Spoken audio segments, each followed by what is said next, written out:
Akkam jirtu daawwattoota Oromiyaa Miidiyaa Neetwoork. Kun Oromiyaa Miidiyaa Neetwoork irraa kan isinii dhiyaatu qophii addaati. Qophii addaatiin keessummaa addaa qabnaa. Keessummaa addaa wajjin odoo wal isin hin barsiifne dura maatiin OMN bakka hunda jirtan akkam jirtanii? Warri kiristaanaa baga ayyaana Faasikaatiin geessanii, warri Musliimas Ramadaanaa xumuruudhaaf guyyoota 2-3tu hafee bagattiin isin gahe ammumarraa jala bultiidhaan gama adda addaati kan hordofaa jirtan hundi daawwachuudhaaf baga nagaadhaan dhuftan jechaa keessummaa addaan qabaa. Keessummaa addaa har'aa wajjin turtii goonuun waa'ee filannoo Ameerikaa keessattuu koongiresiidhaaf dorgomaa kan jirtu Amaanee Badhaasoo wajjin turtii goonu keessatti koongiresiidhaaf dorgommiin godhamaa jiru maal fakkaataa, maalirra jirraa, maaltu ittaana ka jedhu ilaaluudhaaf deemnaa. Amaanee affeerraa koo fudhattee sagantaa kanarratti argamuu keetiif hedduu galatoomi jechuun barbaada. Hedduu galatoomi Zaak na affeeruu keetiif ulfaadha. Egaa Amaanee wintara Minnesota irraa baaneeti gara springii akkasumas gara samaraa deemaa jirraa. Egaa akkuma biyya keenyatti jedhamu bacaqii gannaa irraa baanee gara booqa birraatti ce'aa jirra jechuudha. Mukni baala jiksee ture baala deeffachuudhaaf aduun nurraa baddee turtes deebi'uudhaa fi eksaayitimeentiin yookaan jijjiirama qilleensa dhufaa jiru kana simachuudhaaf qophiin akkam? Qophiin bareedaadha. Anaa fi nama dorgommii kaangiresii irra waan jiruu fi especially cabbiin amma yoo hin jiraanne balbala baay'ee dha'u, nama baay'ee dubbisuu, foorumii adda addaa namaan qaamaan wal ga'u waan baay'ee jiraatuuf baay'ee gammadeera. I can't wait to get started. Egaa caammaa boottii kenna lafa kaawwannee caammaa xixiqqaa tuuttaa kootii gurguddaa lafa gakkaawwannee uffata samaraaf uffatamu yeroo itti jijjiirru. Egaa Minnesotaan qorraan baay'ee beekamtuudha. Wintarri xiqqoo nama haaraadhaaf keessattuu sirriitti uffata. Wintarri 2-1 akkas challenge na godhee ture. Egaa san keessaa baanee gara samaraatti deemaa jirra. Mee ganumaan gara gaafii jalqabaattiin darba. Wal dorgommii koongiresiidhaaf dorgomuudhaaf guyyaa murteessiterraa kaatee sii fi tiimni kan kee progresii adda addaa keessa darbamee bu'aa bahii adda addaa keessa darbamee arrarra jirra. Mee namoota arra maalirra jirra jedhaniif deebiin Amaanee hangammaa maalirra geenyee jirra, maal keessa dabarre, tokko tokkoon waan keessa dabarre ni ilaallaa. In general mee overview'n waliigalaa nu kennuu dandeessu maalinni Amaanee? Gaafii bareedaadha. Amma ji'a 5 darbaa jira, ji'a 5 seenneerra. Wanti nuti ji'a 5tti goone tanaan dura ta'ee hin beeku. Amma sadarkaan nuti irra jirru DFL party endorsement san argachuu fi sana districtii 11 qabaa, congressional district 4. Sana districtii 11 san marattu dorgommiirra jirra. Amma hundaayyuu fedneerra actually torbee darbee sanbata xiqqaa guyyaa dhumaffaa ture sabarbitti. 11 san keessa nu'uu fi namni wajjin dorgomaa jiru namni oofisa waggaa 22 ture. Xiqqomaa nulachuuyyuu wal taraa jira jechuun harka 48 fi harka 49dha. So baay'ee walitti dhiyaannee tanaan dura Ameerikaa keessatti kaampeenii adda addaa keessatti yoo dalannu namni oofisa turetu Democratic Party endorsementii kan argata. Namni biraa wajjinis hin dorgomuu maalii fi processiin kun processii baay'ee nama dhibu akkuma ati beektu Zaak. Sana districtii 11tti irratti hirmaachuu fi qarshii baay'ee gaafachiisa. Haga 200,000 akkas namni kaangiresiif dorgomu processima sana irratti fixa. Suni challengii rakkoo dinagdeerraa fiduu hin danda'a. Garuu nuti tiimiin kenna namoota baay'ee illee miti nama wajjin dorgomaa jirrutu tanaan dura waan achi tureef tiimii baay'ee qaba. Garuu dorgommiin kenna akkanatti walitti dhiyaatuun waan guddaadha. Sun seenaa mirkaneessa. Akkuma ati yaadattu yeroo kwartara tokkoffaa qarshiin dinagdeen sin tarree ture. Ammas deeggarsa uummataan taraa jira. deeggarsa warra corporationii fi humna jajjabaa adda addaa Washington DC argachaa jiranii sunis maal mirkaneessa nama tokkotu barcumaa kana argata namni sun yookiin anan ta'a yookiin Buddy McCollum ta'a namoonni baay'een warri Washington DC corporationiin adda addaa illee Ameerikaa hundarraa kaampeenii kanarratti hirmaannaa guddaa fudhataa jira. Halkanii guyyaa haala kamiin akka nuti achi hin deemneef irratti dalagaa jira. Suni anaaf nama yeroo tokkoffaa fi barcumaa federaalaaf dorgomu baay'ee na gammachiisa maaliifi firri keellee baay'atu qaba namni si kuffisuuf yaalullee baay'atu qaba yoo san akka mo'achaa jirtu si agarsiisa. Kanaaf hedduu gammadee jira. Amma wanta tokkotu nu hafe jechuun sagantaan guddaan May 15 Ebla 15 Democratic Party'n guyyaa san nama kamtu endorsementii argatee mirkaneessa. Namni sun argachuu fi percentage 60 barbaachisa. Blockii godhuuf immoo blockii jechuun namni tokko harka 60 geenne Democratic Party'n haga Augustii 9 haga primary barcumaa kana dorgommii irratti hirmaadhu ka jedhus dhiisuu hin danda'a. Sun harka 40dha. Lachuyyuu tanaan dura ta'een beeku namni tokko nama waggaa 22 wajjin dorgomee endorsementii dhabuu yookiin endorsementii blockii ta'uun ta'een beeku. Ani immoo anaaf tiimiin kiyya namoonni baay'ee kan wajjin dalagaa jiru kan nu deeggaru. Lachuyyuu nuuf mo'annaadha. Mo'annaa san halkanii guyyaa akkuma beektu irratti dalagaa jirra. Kaampeenii keenya Minnesootaa qofaatti osoo hin ta'in Ameerikaa hundattuu ergaa jabaa erge. Ergaan sun hawaasni yoo ofitti amane namni tokko yoo ofitti amane seenaa mirkaneessuu hin danda'a. Saniin alas siyaasa Ameerikaa keessa amma socho'aa jiru siyaasa Washington DC dhaqanii namoota corporationiif namoota billionaire ta'e yookiin namoota humna qabu qofaaf dalaguun dhaabbachaa jira. Nuti a new generation of democratic leadership kan jedhamu ijaaruu feena. Akka nuti fuuldura taane, akka nuti hegeree baruu taane shakkii takkas hin jiru. Hegeree baruu qofa osoo hin ta'in Washington DC deemneetiin ummataaf dhaabbachuu, ummataaf qabsaa'uuf qophoofnee jira. So haalli nuti itti jirru it's remarkable dhugaa argeen beeku baay'ee hawaasa keenyaan boone, baay'ee ummata jijjiiramaaf qophaa'een boone, baay'ee gammadee jira. Yeah, I think waan tokko uummata keenya yaadachisanii darbuun baay'ee barbaachisaadha jedhee waan yaaduuf ammas xiqqoo duubatti deebisuudhaaf deemaa. Adeemsa hangammaa adeemame keessattuu deeligeeshinii filachiisuu irratti ammas dorgomtuu amma jirtu Beetii Makaalam waan kanaan dura isii qunnamee hin beekne akkasii qunnameedha. Anis iddoo adda addaati dhagahaa kan ture keessattuu DFL delegates filannoowwan godhamaa ture irratti bakka hedduutti lakkoofsa wayyabaa argachuudhaan delegeetii hedduu argachuu akka dandeesseedha kan dhagahaas turre kan argaas turre jechuudha.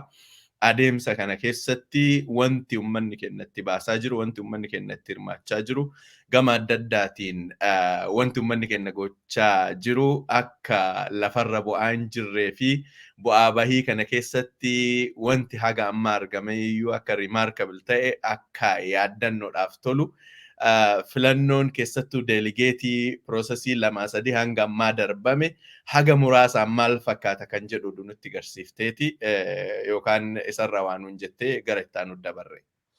Yeah, actually namoonni baay'ee waan dhaga'an se'u nutis baay'ee busy taanee dhugaa sitti himaa miidiyaa irratti illee baay'een haasofne sana districtii haga wayii nuti hirmaannaan mo'annee jira. Hirmaannaan namni irratti hirmaate kennatu tara.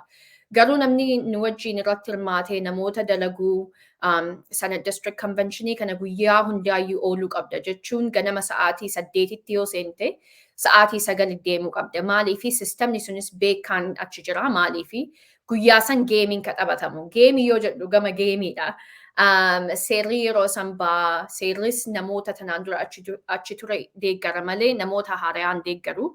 Luckily, nama seera kanas irratti hirmaatee yeroo baay'ee kaandideetii adda addaaf waan dalageef sistema isaa sirriitti beeka.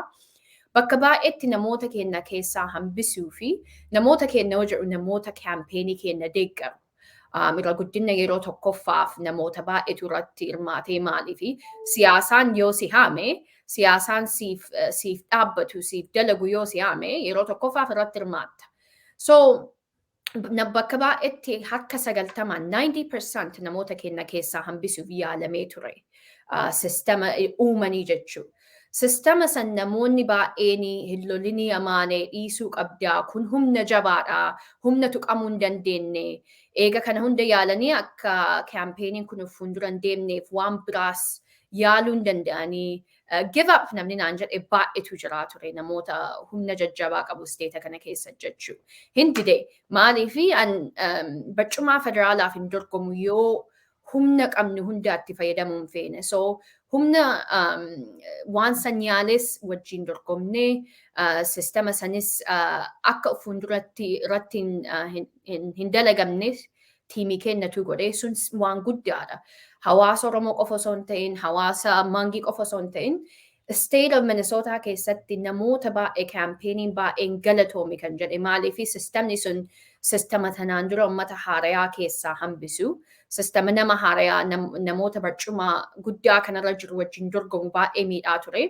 Cabsine amma akka deemaa jiru kanatti karaa mo'achuurra jirra. I think nuuf wanti agarsiise first of all sistemni amma lafarra jiru uummata humna hin qabneef hin dalagu. Humni kun sistemni sun cabuu qaba. Sanis cabsine irra darbine. By the way amma namni kaampeenii kana akka dorgommiitti ilaalaa hin jiru. Nama wajjin dorgomaa turreetu amma nu wajjin dorgomaa jira. Senate districtii tanaan dura 11 maraayyuu namni Washington DC barcumaa yeroo waggaa 22 fi ture Senate districtii qaamaan hin dhufu. Bakka tokko haftee hin beektu bakka an jiru hagaan turus tiimiin isiilleen tura isiinis hin turtan maal agarsiisa dhugaa yoo si wajjin haasa'ee Zaak respect kabajaadha kabajaa guddaadha. Namni wajjin dorgomtu guyyaa san si wajjin ooluu wal dubbisneellee jira akkam nagaa jedheenis jira isiinis naan jettee jirti atis baga gammadde jedheenii jira isiinis baga gammadde jedhaa jirti. Kuni maal agarsiisa remarkable wanta tanaan dura hin ta'in kabajatu jira. Kabajaan kun maal fida dorgommii jajjabaa fida seenaa keessatti corporate packing kwartara tokkotti at least haga 300 nama wajjin dorgomnu tokkoo fi qarshii san kennuun nuuf wanti agarsiisu potentially harka 90 olitti I think dorgommiin kun harka kenna ta'a. Of course sun immoo itti laafuu hin dandeettu itti obsuu hin dandeettu fuuldura deemuu qabda. Namoota gurra kennaa jiru kaampeenii kanaaf namoota social media ta'ee bakka adda addaatitti kaampeenii kana ilaalaa jiru waan Ameerikaa keessatti hin ta'in tanaan dura ta'aa jira. Dhugaa only the beginning ganaa itti fufuu jirra dorgommii kana. Great. Mega adeemsi hangammaa dhufame hawwii kan kee qofaan yookaan tattaaffii kan kee qofaan odoo hin taane hirmaannaa hawaasaati. Sirni dimokiraasii kan ijaaramu hirmaannaa hawaasaatiini.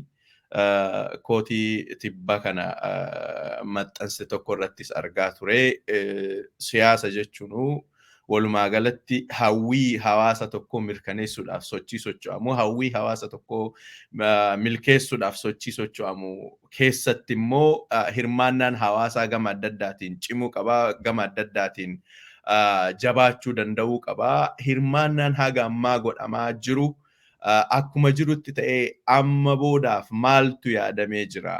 Bakkeewwan adda addaa adeemuudhaaf karoorri qabattee jirtu jira. Amma booda hoo deeggarsi kaampeenii Amaanee for Congress kana bira dhaabbachuudhaaf uummanni keenya maal gochuu qaba? Osoo nuti sana dubbachaa jirru jiituun teeknishaanni keenya jiituun duubaan weebsaayitii irratti weebsaayitii Amaanee for Congress jedhanii deemanii maal akka gochuu qabanis sanis asumaan akka nuuf himtu barbaada. Maalinni hawaasarraa amma booda kan eeggamu qophiiwwan gochuudhaaf deemaa jirtu maal fakkaata? Kanarratti uummata keenyarraa maal eegdatti haa dabarru Amaanee? Gaaffii bareedaadha. Kaampeenii kana yoo anaawnsi godhu namoota baay'eetu rifate. Maaliif hin beekan akka hirmaannaa siyaasaa osoo hin ta'in hirmaannaa hawaasa keessatti hawaasni keenya akka nama haarayaaf qophaa'e namni baay'een beekaa ture. By the way, humna ofii abbatu agarsiisa. Agarsiisneerra irra guddina deeggar, especially financially, amma yoo update siif kenne 620 fundraising gooneerra. Akkuma namni baay'een beeku barcuma federaalaaf yoo dorgomtu 300 ji'a tokkotti dhumata. Garuu 620 fundraising goone grassroots warra corporationii irraa osoo hin ta'in namoota muraasaarraa hawaasarraa namoota dalagurraa jechuudha. Sun waan guddaadha. Amma bajetiin kenna qophii August primary kan yeroo namni marti irratti hirmaatee filannoo sanirratti at least miliyoona 1.2 million seensisuu qabna. So ji'a lamaaf cinaa keessatti miliyoona tokkoof 1.2 million seensisuu qabna. Saniif waan baay'eetu dalagamaa. Eventillee bakka baay'eetti qabna. Namoota halkanii guyyaa baay'ee wajjin haasa'aa jira.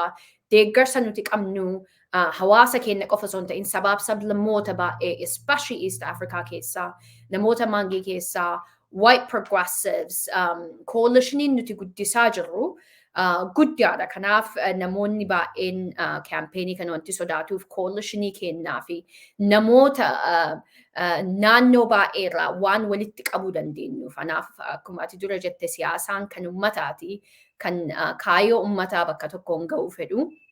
So sagantaan nuti ammatti aanee especially deeggarsa diinagdee irraa qabnu Coloradoodha. Hawaasni Colorado anaa fi hawaasa jabaadha. Hawaasa namoota baay'ee achitti daa'imummaa kee irraa jalqabee namoota baay'ee kan beekutu jira. Namoota hawaasa sochoosu. Kanaafuu May 7th Colorado dhaqaa jira. Eventiin isaa sa'aatii 2tti jalqabaa. So namoonni Colorado jiru Denver ta'ee naannoo Colorado dhiyaatutti yoo jiraate sagantaa san akka nurraan hafne hawaasnis baay'ee irratti dalagaa jira. Garuu May 7th sa'aatii 2tti I think deeggarsa guddatu nu eeggataa jira kaampeenii kennaa fi ergaa kennas Coloradotti fiduu feena maalii fi hawaasa guddatu achi jira. Guyyaa san kaayyoon kenna maali kaangresii yoo deemne akkamitti hawaasa hundaaf dhaabbachuu dandeenya. Especially rakkoon baay'eetu uummata kenna kan diaspora jiru mudataa jira maalii fi nuti martinuu maatii Oromiyaa irraa qabna, maatii Itoophiyaa irraa qabna, maatiin keenya rakkoo baay'ee keessa jira. So guyyaa san waa'ee diinagdee qofa osoo hin ta'in maaliif dorgommiin keenya kun yeroo tokkoffaa fi dhalattuu baadiyyaa Oromiyaa dorgommii barcumaa federaalaaf dorgomuun hawaasa keenyaaf maal manatti fiduu danda'a?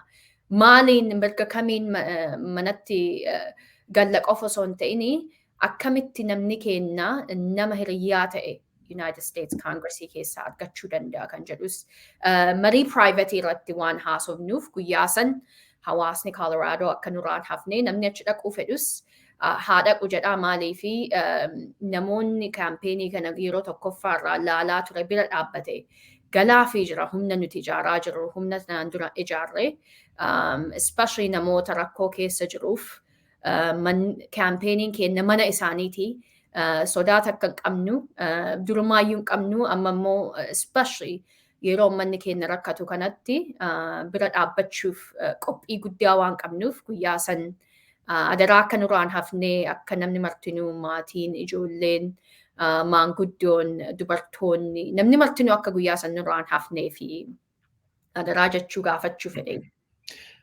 Hedduu galatoomii egaa Amaanee akkuma abdeetii dhageessan humni walitti qabame humni ijaarame maal gochuu akka danda'u piroosesiin hanga ammaa deemame hawwii fi fedhiin dandeettiin Amaanee keessa jiru akkuma jirutti ta'eeti waan kana mirkaneessuu keessatti hagam hirmaannaan hawaasaa bu'aa hagam akka qabu waan hagam akka gochuu danda'u ijaan argaa jirtu egaa birrii miiliyoona walakkaa ol yookaan doolaara miiliyoona walakkaa ol kaampeenii kanaaf baasuudhaan maajoritiin uummatuma kennatu kana gochuu danda'e osoo baroota darban waggoota 20 10 darban waan kana yaalaa turre sila arra bikka Amaaneen irraa jalqabde kanarra hin jiraannu turre baay'ee rafneerra baay'ee teenneerra kana caalaa tattaaffiin nurraa eegamaa keessattuu immoo tattaaffii jalqabaatiin milkaa'uun tattaaffii jalqabaatiin wanti hundi ta'ee argamuun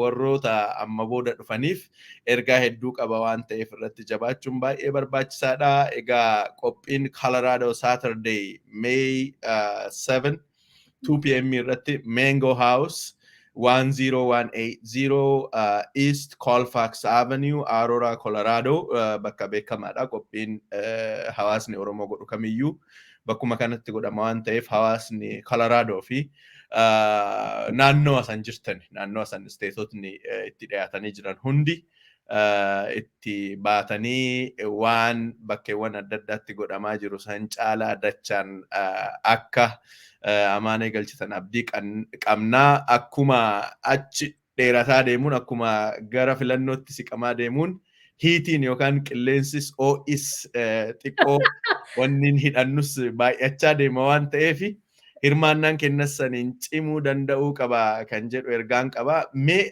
keessattuu waan tokko gara duubatti deebisuun barbaada Amaanee. Wanti lamaa mo'annaadhaan jettee jirta dura irratti.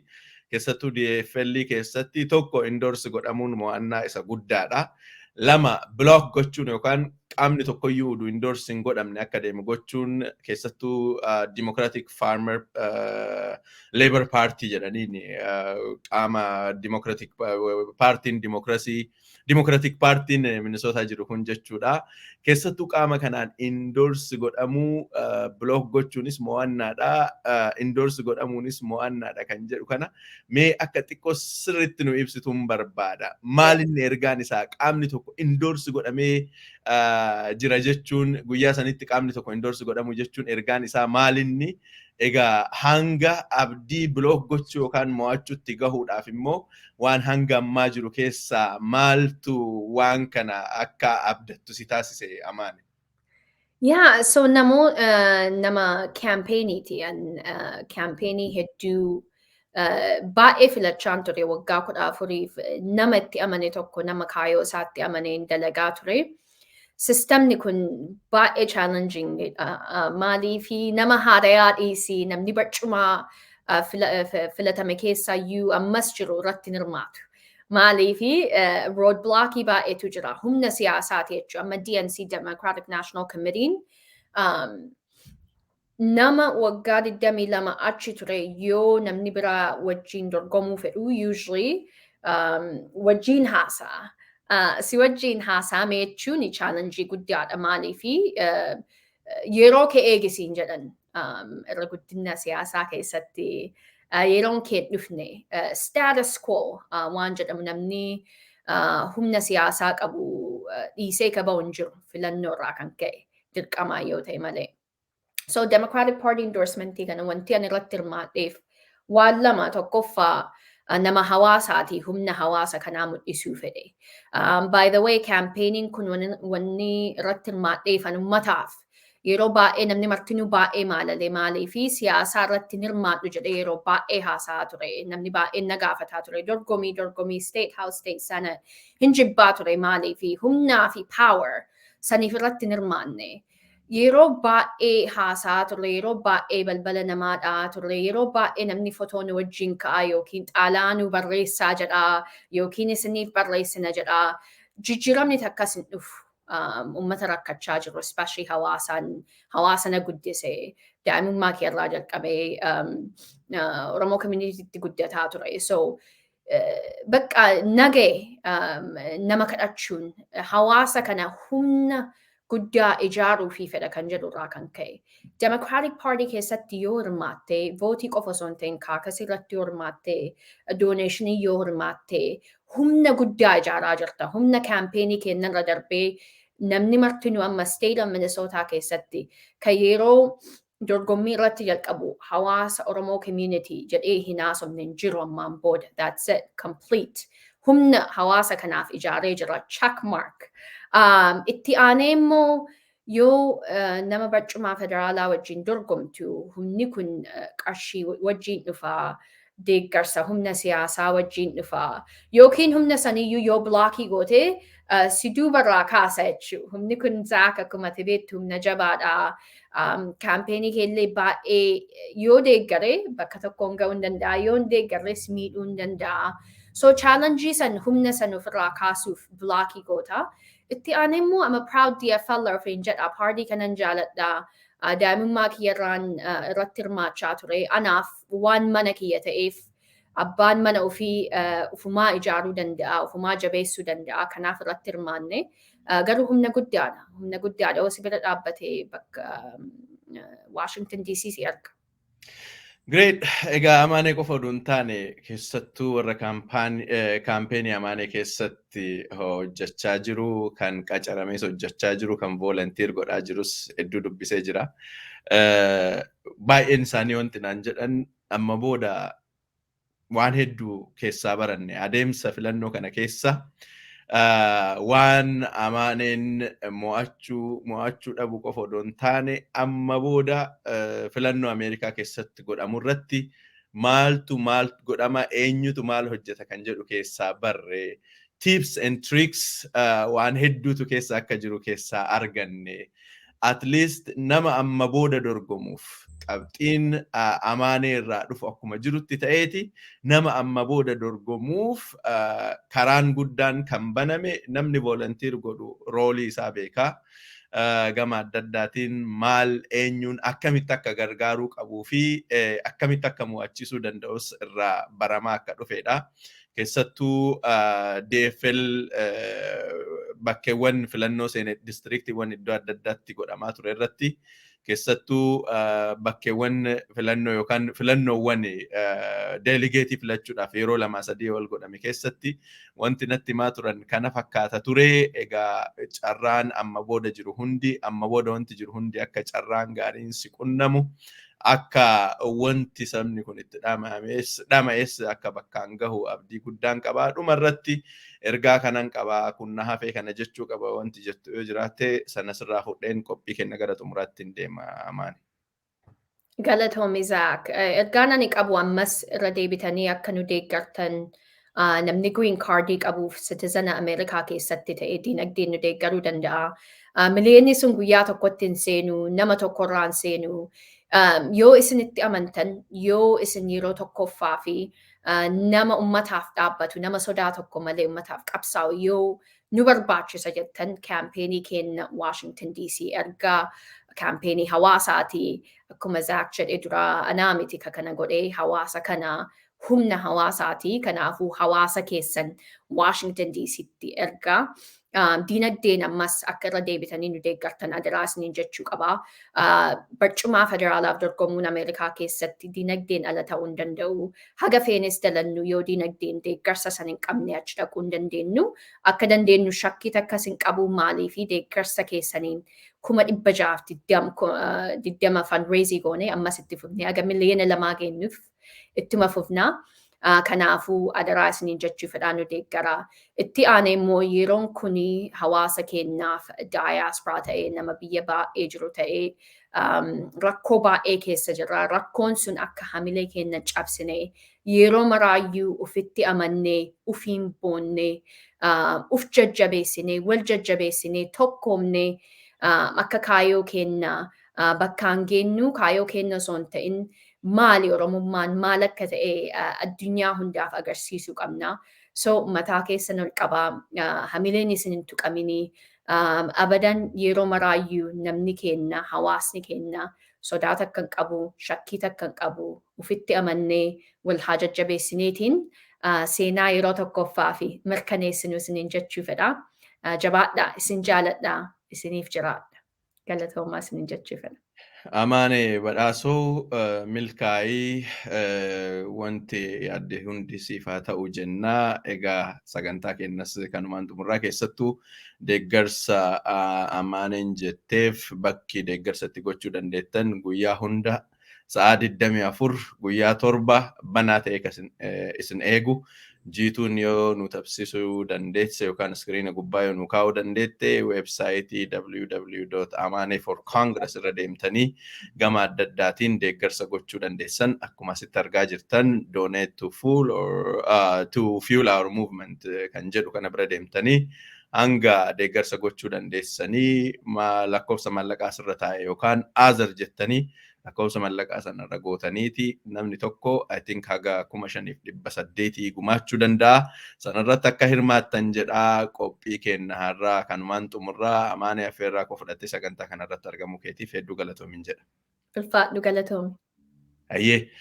Egaa daawwattoota Oromiyaa Miidiyaa Neetwoork qophiin addaa turtiin mana marii Ameerikaatiif dorgomaa kan jirtu Amaanee Badhaasoo wajjin goone kana fakkaataa qophiilee Oromiyaa Miidiyaa Neetwoork biroo wajjin turtii gaarii akka qabaattan hawwaa qophii kennaa addaarraa kanumaan xumurra.